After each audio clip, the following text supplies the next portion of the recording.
Ну, я слышал о нововведениях. Это ожесточение хулиганских болельщиков, хулиганов, которые пришли на стадион. Там и штрафы, и санкции.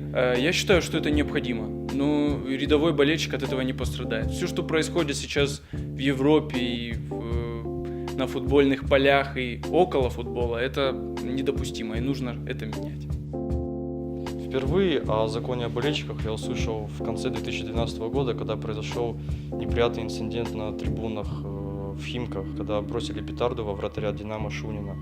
После этого указом Путина был отправлен на рассмотрение законопроект в Государственную Думу, где принимался закон о болельщиках. Он принимался в прошлом году в течение всего года и наконец утвержден в этом году, 20 января. Мое мнение по поводу этого закона: я всеми руками и ногами за. Он больше коснется околофутбольщиков, околофутбольных болельщиков, которые творят беспредел на трибунах. Еще я за ужесточение политики рассмотрения баннеров. Что касается фан-движения «Ланские барсы», то у нас каждый баннер проходит проверку в органах МВД и других правовых структурах.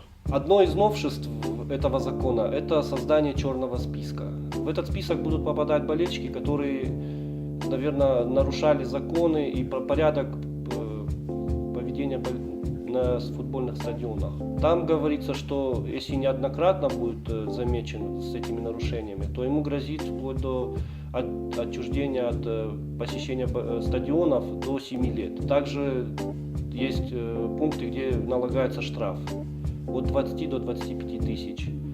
Там есть пункты, где есть ограничение свободы до 15 суток. То есть, я думаю, что болельщики, которые беспредельничали на стадионах, теперь не останутся безнаказанными. И все ведет к тому, чтобы люди, приходя на стадион, чувствовали себя более комфортно, более уютно и проводили время с пользой.